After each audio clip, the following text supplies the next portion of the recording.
All right. Well, hello everyone. My name is Kersey Manlicklick here with EPA's WaterSense program.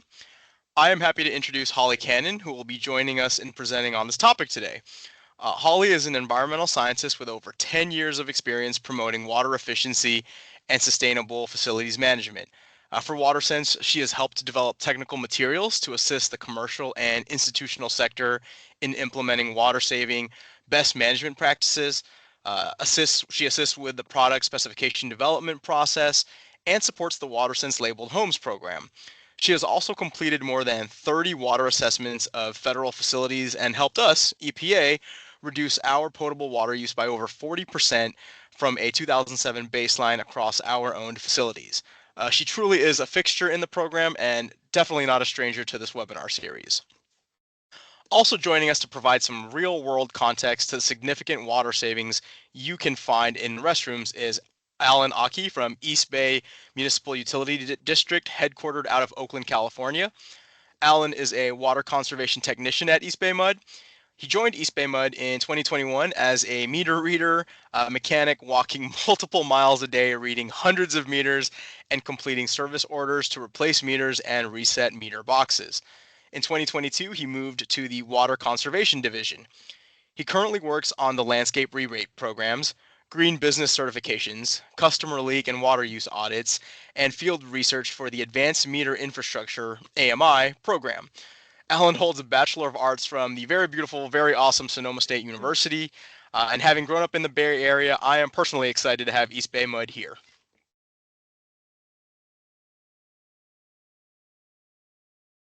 So per usual, I just want to remind everyone that this webinar is part of a monthly series that Energy Star and WaterSense hosts for commercial and institutional facilities. Already this year, we've held 4 webinars which covered how small operations and maintenance changes can save you water, how to go beyond that low-hanging fruit and take on retrofit or replacement projects, how to conduct a water assessment. It's really geared towards if you're new to the water space, and how to reduce outdoor water use and tackle landscape transformations. Recordings of these webinars are available on the Energy Star website if you're interested. Coming up this fall, we plan to dig into how to minimize water use for building and equipment cooling, and how to use Portfolio Manager to understand facility water use intensity.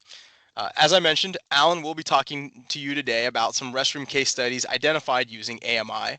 But in November, we'll do a deep dive on how facility managers can use AMI to reduce facility water use. And Alan and friends from East Bay Mud will be back to walk us through more case studies.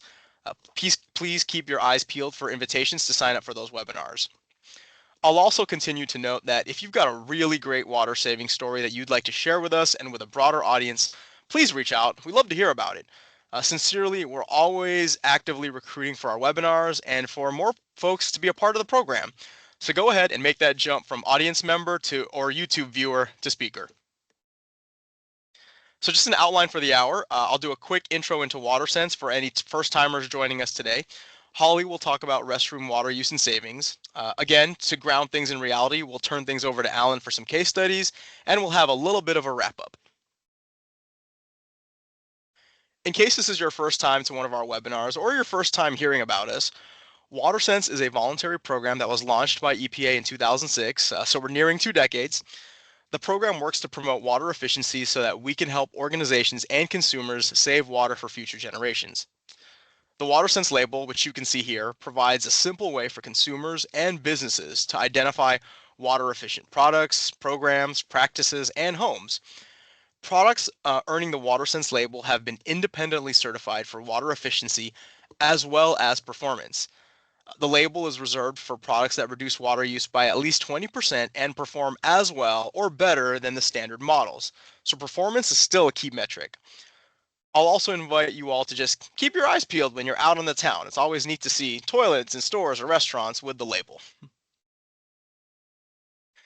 There is a wide variety of residential and commercial products eligible for the WaterSense label that can be used in commercial and institutional facilities.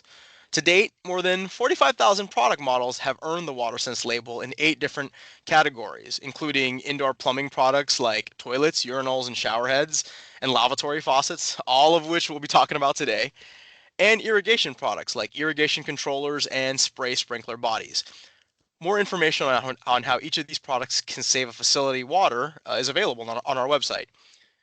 In addition to these product categories, we also work closely with Energy Star to include water factors in their specifications, and conversely, to consider energy savings in ours.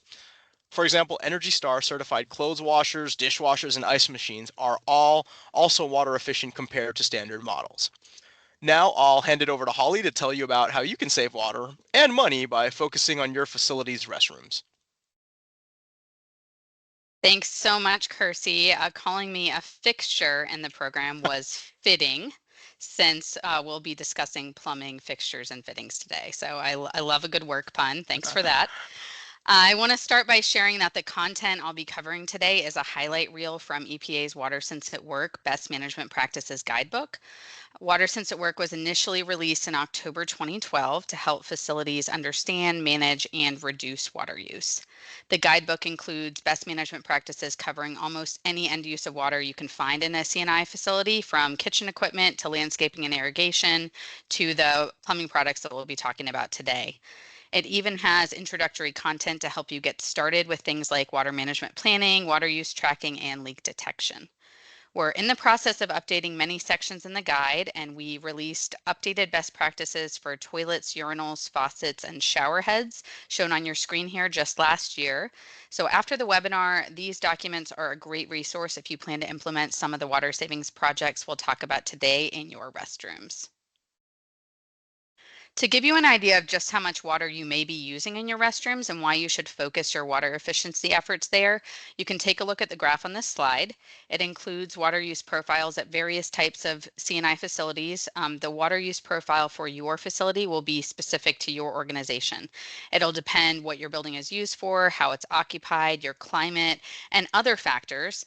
But this can show you that restroom water use, which is that blue color at the bottom of all the bars, is likely significant no matter what type of facility you have. Across the board, restroom water use accounts for more than 25% of a facility's water use, in some cases almost half of a facility's water use. So restrooms are a great place to focus if you're just getting started. I'd also like to mention that this graph may not illustrate the impact that leaks can have on a facility's water use profile. Alan will highlight that later in the presentation. Leaks can be a very significant part of your water balance if they go undetected. Using data from water assessments conducted at various C&I facilities in Texas, we can break down how water may be used in restrooms depending on the facility type. So as you can see here, toilets are consistently the big hitter across the board. So we'll get started there. Your facility may have different types of toilets depending on how your building's occupied. Flushometer valve toilets are typically found in public or commercial building restrooms. Think office buildings, malls, airports, schools. They are tankless fixtures with either a wall or floor mounted bowl attached to a lever or a sensor activated flushometer valve. And that valve releases a specific volume of water directly from the water supply line into the bowl to remove waste. It's worth noting that the toilet bowl and the valve insert are separate parts. The bowl is marked with the flush volume that it was made for, and the flush valve insert box is marked with the flush volume the valve is supposed to deliver. Newer flush valves should also be marked on the product with the flush volume. And ideally, in most cases, the flush volume of the bowl and the flush valve should match. We'll talk about some cases where they may not later in the presentation. Tank type toilets, you probably look familiar because you likely have them in your home. They have tanks that store and dispense water to the toilet bowl to flush waste. They're more common in restrooms that are more privately occupied, like I mentioned, your home, hotel guest rooms, private offices, live-in patient rooms. Those are the types of C&I facility restrooms you may find these in. And regardless of the type, toilets typically have a pretty long product life. So if your facility is older, built say before the mid-90s, your toilets may be using 3 to 5 times more water than efficient products on the market today. Models installed before the Energy Policy Act of 1992 went into effect can flush between 3.5 and 7 gallons per flush, while models installed after 1994, about that time when the Energy Policy Act was effective, they likely flush at 1.6 gallons per flush or less. The most efficient products on the market now flush at 1.28 gallons per flush or less, and you're likely also familiar with dual flush toilets. They can provide a full and a reduced flush that the user can select depending on the waste load. WaterSense-labeled toilets meet a maximum flow rate of 1.28 gallons per flush, so that's 20% less than the 1.6 national standard. There is a 1 gallon per flush minimum flush volume for flushometer valve toilets specifically to ensure adequate flow is provided to clear commercial building drain lines and ensure plumbing system performance. Like Kirsty mentioned earlier, product performance is very important to WaterSense. So when you buy a labeled product, you can feel confident it saves water and performs well, and that it's verified by third-party testing. I'll also mention that the flush volumes listed here are the design flush volumes, but if your toilets have worn parts or aren't operating correctly, the flush volumes can actually be much higher. So this goes for all restroom products I'll be discussing, and I'll provide some tips later for measuring and confirming flush volumes and flow rates. Flushing urinals typically operate similar to flushometer valve toilets. They have a bowl that's rinsed with a set amount of water dispensed by the flushometer valve from the water line. And again, if your facility is on the older end, it's likely your urinals are using a lot more water than efficient models. Models installed before 1994 flush between 1.5 and 3 gallons per flush, while EPAC compliant models flush at 1 gallon per flush or less. WaterSense-labeled models flush at no more than half a gallon per flush and meet fixture and flushing device standards to ensure performance. Flushing urinals that only use a pint of water are widely available and are required in some states like California and New York. And I'll also mention that some facilities may have non-water consuming urinals that allow liquid waste to drain out of the fixtures through a trap seal into a drainage system using various designs. And WaterSense at Work, the section on urinals, discusses those types of products in more detail. We'll cover both public use lavatory faucets and private use lavatory faucets here separately because they're often used for different purposes. Public use faucets are often found in public higher traffic commercial buildings similar to flushometer valve toilets and urinals. These faucets are typically only intended and only used for hand washing, so it's usually accepted for them to have a lower flow rate than private use faucets, which we'll talk about on the next slide. Older public use faucets can flow at more than 2.5 gallons per minute, while the most efficient models now flow at half a gallon per minute. Even though that 0.5 gallon per minute maximum flow rate has been adopted into plumbing codes throughout the country, it's still common for some public use faucets to have a 2.2 gallon per minute flow rate because that's the current federal standard. So installing a 0.5 gallon per minute faucet aerator may be a great water savings opportunity for your facility. Lavatory faucets also use hot or tempered water, so reducing the flow rate can save energy too. Private use faucets are often found in those more personal restrooms we talked about earlier, like dwelling units and hotel rooms. These are often used for more than just hand washing, things like brushing your teeth, shaving, washing your face, and older models can flow at more than 2.5 gallons per minute, while those meeting the current national standard with a flow rate of 2.2 gallons per minute or less are also out there. WaterSense-labeled models flow at no more than 1.5 gallons per minute, and they have to meet a minimum flow rate to ensure product performance. There are many models on the market now that flow at 1.2 gallon per minute or 1.0 gallon per minute or less, and that can provide additional savings. Shower heads aren't found in all commercial buildings, but they can be quite common. They're often found in college residence halls, school locker rooms, fitness centers, multifamily residential buildings, and even in some office buildings. Very old models installed before the mid-90s can flow up to 5 gallons per minute, while EPAC compliant models flow at 2.5 gallons per minute or less. And WaterSense labeled models flow at 2 gallons per minute or less, and they have to meet spray coverage and spray force requirements. Those were developed as part of a consensus-based process that took into account user satisfaction. So WaterSense labeled models save water and provide a satisfactory bathing experience. Remember that shower heads also use hot water and it takes energy to heat hot water. So if you reduce water use from your shower heads, you're also saving energy and energy utility costs. That's often true for faucets as well, like we discussed, especially for private use faucets that may run a little longer and deliver hot water. So when you think about shower head and faucet projects, keep that potential energy savings in the forefront of your mind that can really help with project payback.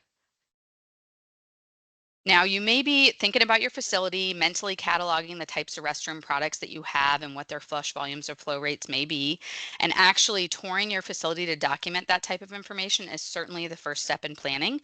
That can be part of a larger facility water assessment, and we discussed that in detail during a webinar in June of this year. I won't go into the details of that. If you're interested, please do go back and watch that webinar recording. But today we'll talk about how you can save water once you've done a full restroom inventory.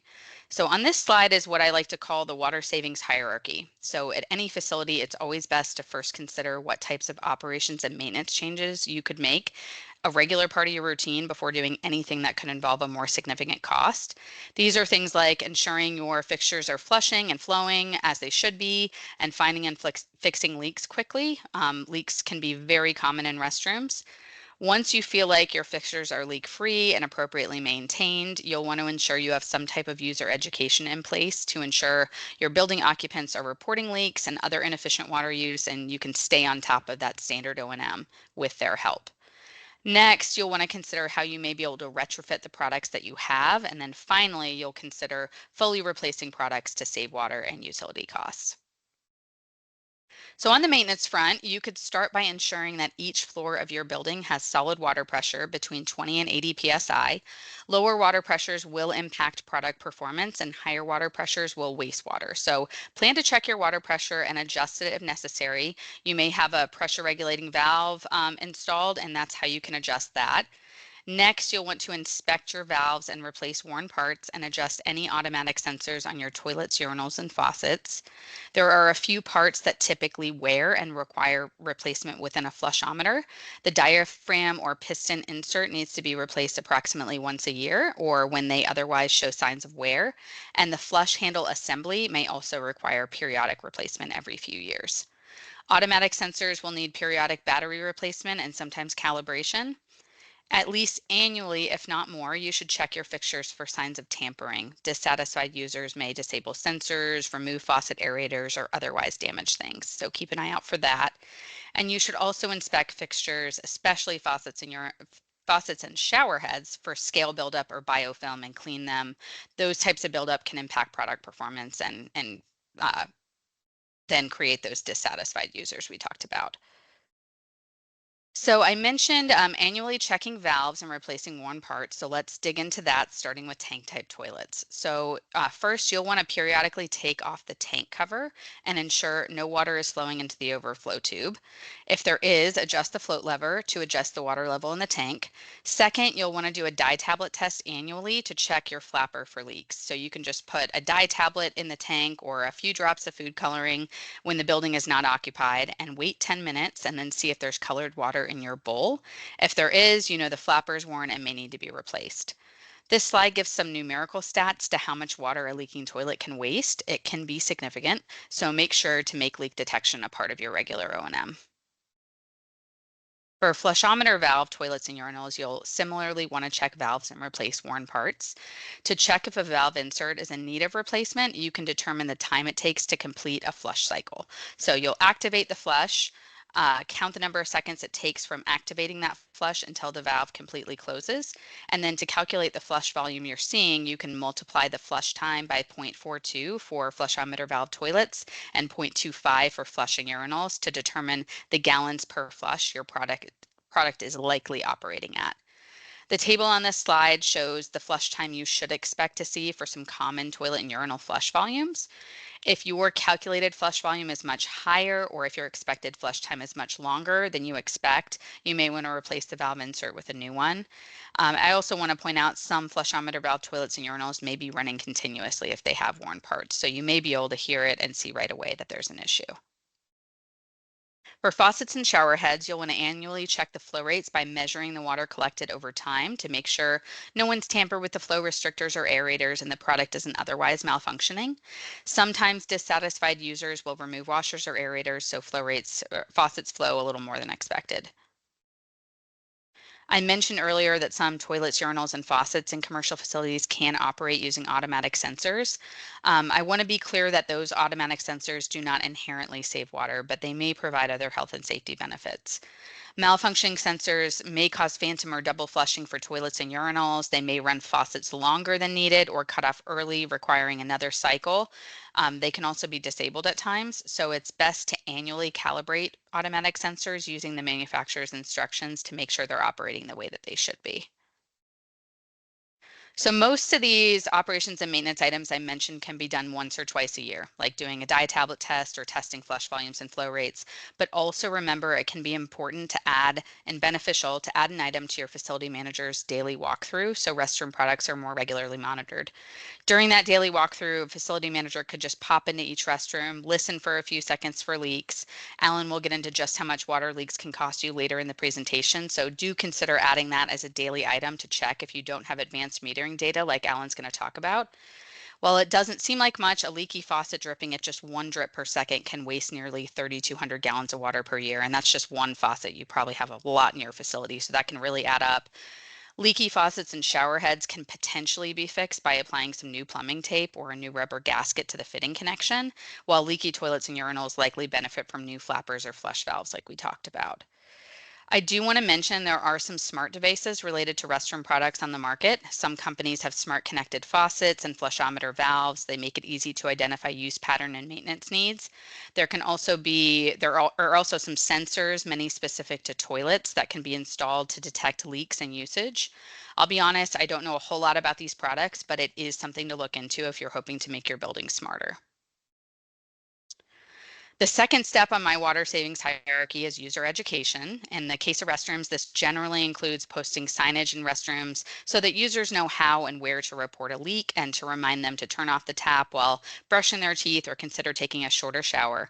It may also include posting instructions near dual flush toilets so users know how to properly activate a reduced flush. Something as simple as an arrow indicating which direction is associated with the full flush versus the half flush on a toilet handle can make a big difference in user behavior for those.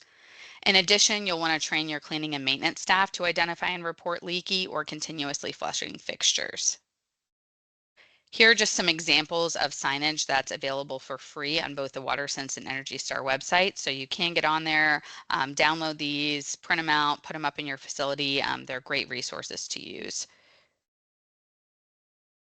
Third on the water savings hierarchy is retrofitting what you have if feasible. So if you have tank type toilets, we don't recommend any retrofits. They can impact product performance. You'll want to steer clear of displacement bags or early closing flappers. These devices may void the manufacturer warranty and they may really just cause an O&M headache for you. Some, and I'll really emphasize that some, flushometer valve toilets and flushing urinal bowls function satisfactorily at a range of flush volumes. So for example, you may have a 1.6 gallon per flushometer valve bowl, and that may be coupled with either a 1.6 gallon per flush valve or a 1.28 gallon per flush valve. Some 1.0 urinals may operate well with a half gallon per flush valve insert. This will not be the case if you have older toilets that are not EPAC compliant. Don't even consider this. But if your toilets and urinals were installed after the mid-90s and you want to consider this as a way to save water, you first want to review the markings on your bowl or check with the bowl manufacturer first to see if this is an option for you. If the manufacturer will allow this, consider piloting the lower flush valve retrofit project in just a few restrooms to ensure the product continues to perform well. You don't have any drain line carry issues. You'll want to really confirm that before you expand it to your whole facility. For faucets, it can be really easy to remove a faucet aerator or a laminar flow device and replace it with a lower flowing one instead of replacing the whole fixture. This retrofit can be simple and inexpensive, so do see if your facility's faucets can allow for this. Public faucets are one place where higher efficiency fixtures can sometimes result in occupant complaints. So if changing to that 0.5 gallon per minute flow rate causes complaints, you'll want to check your building's water pressure to ensure there's adequate pressure supplied to these fixtures. And then from experience, it's common that if complaints continue at your facility, you may take out those 0.5 gallon per minute aerators and revert back to the 2.2 gallon per minute national standard or higher. If you do choose to remove those based on user dissatisfaction, we do recommend installing a 1.0 gallon per minute aerator instead of jumping all the way back up to a higher flow rate. This will still achieve significant water savings over standard products, and it should still give the occupants some additional flow rate that they're looking for. If aerator remover is a common problem at your facility, you may want to consider installing vandal-proof aerators to prevent occupants from removing them. For shower heads, if users are allowing the shower head to run for a long time while they wait for water to heat up, you may have quite a bit of behavioral waste going down the drain. So you may consider a thermostatic shutoff valve to slow water flow down to a trickle after the hot water arrives until the user is ready. They can be installed on a shower or tub spout diverter to reduce water waste before showering. If you have a lot of behavior waste, you may consider these at your facility. On the topic of faucet accessories, I want to share this slide to illustrate there are quite a few of different types of faucet flow you can pick from, even more than are shown on this slide. This is just a small snapshot. And this figure at the top also illustrates how the aerator or accessory piece can sometimes be really easily screwed off and replaced with something different.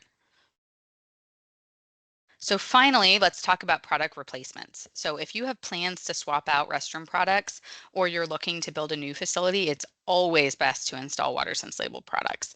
They are available for all restroom fixtures except those public use lavatory faucets. And for those, we definitely recommend the 0.5 gallon per minute flow rate. In addition, faucets and shower heads are generally inexpensive. So if you can't swap faucet aerators to reduce the flow, it's possible that replacing that whole faucet fixture with a high efficiency model would still pay off. If you have higher flowing shower heads, replacing them with WaterSense labeled models is always recommended. They're inexpensive. They should pay for themselves fairly quickly in water and energy utility cost savings. Replacing toilets and urinals with WaterSense labeled models may still provide a decent payback period, especially if you have rebates or incentives available in your area, if your water and sewer rates are particularly high, or if your toilets or urinals were installed before the mid-90s. So on the following slides, we'll talk about calculating potential savings to figure out which of these replacement projects may make the most sense. So to begin calculating your payback period, you'll want to start by calculating the potential water savings. And to do this, you'll want to figure out how and when your building is occupied. Restroom water use is all based on usage by person, not the number of fixtures you have. So, and it's also important to note that fixtures in private use restrooms and public use restrooms are typically used differently. So hotel room restroom use, for example, is quite different than restroom use at an airport. You'll want to think about how long people are in your building to determine the usage. Full-time employees may use the restroom more than visitors passing through, so you'll want to consider who's visiting your building, for how long, and when. And you'll need lots of other assumptions to calculate your water savings. So I talked earlier about inventorying your restroom products to see the flush volumes and flow rates you may have. You'll use that here. You'll want to estimate the daily use time for faucets and shower heads, and WaterSense has some assumptions to help with that. You'll want to know your male to female ratio so you can calculate toilet and urinal use, and you'll need to know the days of facility operation per year. WaterSense at Work has assumptions to help you and details the calculations you'll want to do to figure out water and energy savings. So I'm going to show you at least one of those. So here we go. We have a quick example of some assumptions and calculations available in WaterSense at Work. This is a snapshot right from the document. It walks you through estimating the water use of shower heads. And as you can see, the assumptions are provided where they're needed, the calculations broken out in easy to follow steps, and each best management practice, or BMP, has similar product specific calculations included.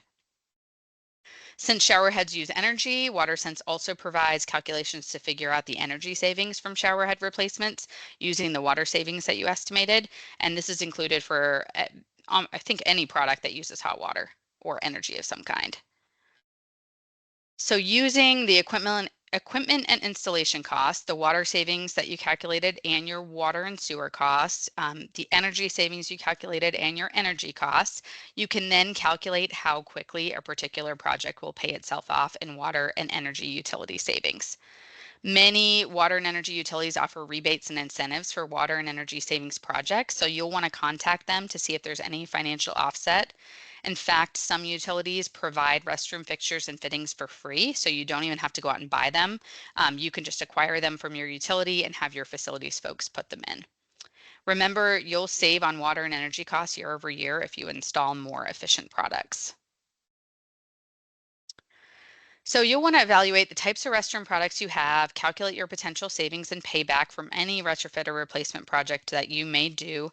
And using this, you can prioritize prioritize your project list however you see fit. So that may be by the lowest cost, by the largest cost savings, by the shortest payback, by the highest water use, whatever makes sense for your facility and your goals. In general, this slide shows how I would prioritize your restroom work without knowing anything about your facility, your potential savings, or your payback information. So I think this is kind of a good hierarchy and a way to sort things regardless. So first, I'd find and fix leaks in your restrooms. This is usually low cost, huge bang for your buck. I'm going to hand the show over to Alan in just a second. He'll tell you more about how lucrative this can be.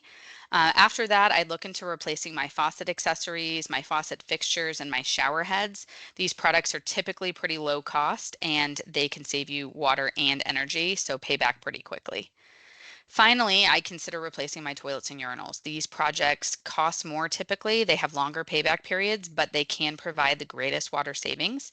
Remember that chart showing toilets are by far the biggest water use in most commercial restrooms, so they are going to save the most. Faucet and shower head replacements can often be paired with toilet and urinal replacements as one comprehensive bathroom upgrade. That makes the whole project look a little more cost effective. So that's one way to couch that to your financial folks if you want to get the whole restroom upgraded. If your toilets and urinals are old, installed before 94, I would definitely swap them out for WaterSense-labeled models. They will use significantly less water and they'll perform great. And of course, I'd always contact my water and energy utility to find out if there are rebates or incentives available or if they're offering anything for free. And with that in mind, I'm going to hand this off to Alan so he can talk more about finding and fixing leaks in commercial restrooms. So I will stop sharing, and Alan, you can take it away. Great. Thanks so much, Holly. And thanks, Kersey and the EPA for having us. I will be presenting some of the real life data that we have on finding commercial restroom leaks using AMI.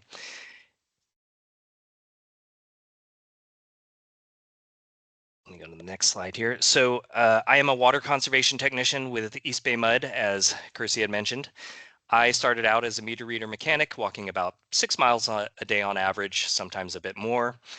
And I eventually moved over to water conservation, where I am a water conservation technician. Here's a picture of me sampling some water out of a storm drain. And lastly, I am known as East Bay Mud's most viral video star because of the video that we have out there searching or looking at your meter and determining if you have a leak. So you can find that on Instagram, YouTube, as well as Facebook. So today I'll be talking to you a little bit about East Bay Mud. What is AMI? How is it useful? How we've used it to help identify potential leaks. And then we'll go through some actual real life restroom leak case studies. As you can see here, there is a graphic on one of the leaks at which we found through our smart meter or AMI data. This one down here on the bottom left shows a cooling tower that was leaking and nobody had decided to check on it. All it took was a call from us to call them and tell them, hey, we think you might have a cooling tower leak because of the volume. And as you can see here, their usage tapered off drastically after they turned that cooling tower off. And then here in the upper right corner, we actually have a video which we made on how to fix a toilet leak. So again, we have our own East Bay Mud channel out there on YouTube where we have many informative videos. So about East Bay Mud, as you can see, it covers quite a big area. It covers parts of 2 different counties, and we also, not only do we deliver clean water to 1.4 million customers, but we service about 1/3 of the district for wastewater customers in that kind of checkered portion on the east side of the San Francisco Bay Area there. So there's no shortage of work for us here at East Bay Mud. All right, what is AMI? AMI stands for the Advanced Metering Infrastructure, and that basically turns your water meter into a smart meter. We are able to see water usage data down to the hour or less, and with the software that we use, we can see alerts for continuous or unusual usage, which gets sent out to the customers. In the bottom left here, there's a graph which shows basically a typical irrigation pattern for a commercial site where during the summer you can see their irrigation usage has gone up, and then they must have made some sort of fix here in October, or there were some rains. And then during the wintertime, their irrigation was turned off until the spring again, when it was, or even in this case, I guess, late spring, early summer, when it was turned back on. So how have we found it useful to find leaks? We have basically been able to look at the data and find it as an easier way to understand water usage for businesses, as well as to help customers see that water usage. We have meter readers who still go out into the field and read water meters every 2 months, and the customers will only have their water usage data at these 2 data points. Whereas if we use this smart water meter useful data, we have the data down to the hourly use, and you're able to better identify when usage happens.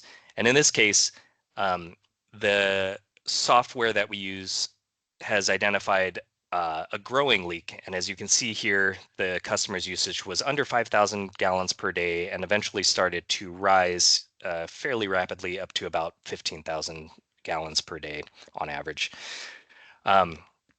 So, we can basically use this data and see if leaks either are growing, either they remain constant, such as in the case of some toilet or irrigation leaks, as well as we can identify the start, stop, and flow rate of certain leaks. So some questions that we ask ourselves before we even go out and ask the customers are, should there be 24-hour usage? Maybe your facility might have a cooling tower, or is open 24 hours a day and would see usage every hour of the day. Most of them don't. And so, a lot of businesses are closed on holidays or on the weekends, or have even less traffic during the winter or summer. And so we can look at this data and kind of see these patterns, as well as use that data to ask them if these usage patterns look correct or look feasible for their business. So as you can see here in this graphic, we see that there is some usage on Christmas Day. However, this business was closed and shouldn't have had any usage at all that day. So that was one of the questions that we brought up to this customer. This customer here is this graph is showing the irrigation for a customer. And the way that the software knows that is that it basically looks at the patterns of usage over time. And in this case, it can see that this customer uses water in the evening at about the same amount and irrigates. So in this case, you can see that the irrigation happened overnight until early morning. And then there was some usage in the morning when this person was getting ready for work. They are gone during the day. However, there was still water usage being used during the day. And then in the evening, when they returned, there was, again, their regular water usage. So just another case of how we are able to see their water usage and kind of interpret the data that's out there. Again, we'll go over these types of leaks that are most common, which you can see here, but today we're going to go over specifically the restroom ones related to toilets, urinals, showers, and sinks. In this graphic, you can see some of this blue dye. This is more of like a gel type dye, which I sprayed into a toilet, and you can see in the clear lines coming down that there is still water that is dripping into this toilet bowl. So this was used in flushometer or flush valve toilets. So some of the methods that we've used customers to help identify these leaks is as Holly mentioned, used dye tests, which we would throw into the tank of the toilet, see if any of the blue dye seeps into the bowl. We have also used that blue gel type dye, and as you can see here in this graphic, also some of the water that continues to leak into the bowl will show up as pushing the dye into the bowl. We've also used acoustic methods, such as like a mechanic's listening tool, or in this case here, I have an electronic device listening to some irrigation valves to hear if water was running. And one of the cases, we actually had used the acoustic electronic device to listen to the flush valves and could hear water continuing to flow through the flushometer. Here's a case study where we started with the meters at this high school. We could see that their usage was continuing to grow over the years. And in particular, this one meter down here on the bottom, which you can see is right next to this big track and field. It had some pretty high usage, and we originally thought this was to irrigate this field, which used to be a grass field, but had been turned into a astroturf field. So what we thought was that there was possibly a line leak leading somewhere under the field to abandoned irrigation. However, we saw that on certain days when we looked at the data, there would be peaks of usage, and especially it would happen on days that we would see games or that the high school was in use. And what we found was that this meter actually serviced these restrooms within this gymnasium building over here. And so what we did was we took a walk around the school, identified all these different leaks, and this one was actually hard for us to find, but the high school contracted a plumber to come out, and they actually ended up listening on those flush valves here and found that the flush valves were continuing to leak at a rate of about, it was 13,000 gallons a day, and this had been going on for about a year. So what we did was we looked back at the data to determine that time period. We could see here that this was the increase in leaking toilets and urinals at the high school, and eventually once they replaced all of those toilets and urinals, their leak got fixed, and as you can see, the usage was down quite a bit actually. It's so far down it's hard to even register on this billing data graph, and here you can see in our AMI data again how the usage eventually tapered off to just regular usage once those leaks were fixed. And here's just a picture of those toilets and urinals where they had to replace all of those flush valves. In this case, I believe they actually replaced the full-on flush valves, which used to be piston type, and they replaced them with a diaphragm type. Here's another case of a coffee shop leak. This coffee shop doesn't have an AMI or smart meter on the meter, but what I did was I looked at their data because I was actually auditing them for their water usage, and I could see that over the time their water usage had been creeping up to over 1,000 gallons, in this case over 1,500 gallons per day on average. And so I asked the customer a few questions about it, and you can see this huge drop right here during the COVID effect where they really stopped or ramped down their water usage. And I was asking the customer about the increase in usage, and he attributed it to the increase in customers. And I looked at other similar coffee shops in the area, and I felt that that kind of wasn't, my gut was telling me that something was a little off. So at this point, right around here, I decided to install a flow meter, which essentially turns their water meter, or the meter that we have our meter readers go read, into a smart meter. And we were able to see the down to the minute data. And what this told me was that overnight, I could see a fluctuation. Sometimes they would have a leak of about 50 gallons per hour. And it would sometimes dial down to 20, even sometimes 8 gallons per hour. And when I looked at the per minute data, I could see it was anywhere up to about half a gallon per minute. And so what I found was that on going back to that business, originally I flushed the urinal, didn't see anything wrong with it. But this time I flushed it, and after about 10 seconds, I noticed that there was still water coming down here on the sides, which you can just barely see. And so installing that flow meter and having that basically real-time water usage data and having more data points led us to find this leak in this customer's business. Other leaks that we've seen in restrooms, this one was at a university student housing. It's a very big university which has had many bathrooms in this kind of dorm style housing, and there were leaking faucets, leaking shower heads, and leaking tub valves, which you can see here. All of those, even though they may seem small, they added up to, I believe it was 30,000 gallons per day in leaks in this one building. And not only were they paying for the potable water usage, as I mentioned in our first slide of the district area, but they were also paying for wastewater usage. So, they were being charged double. So we they're still in the process of actually fixing these leaks, but as Holly mentioned, that's just, one of the ways that you can really cut down on savings both in water and energy is by fixing these leaks. We have some additional resources here. You can contact me directly at my email address, alan.aki@ebmud.com. We have our rebates and conservation info at the East Bay Mud webpage. We also, as I mentioned, have a multitude of videos on how to fix your toilet or how to look for leaks.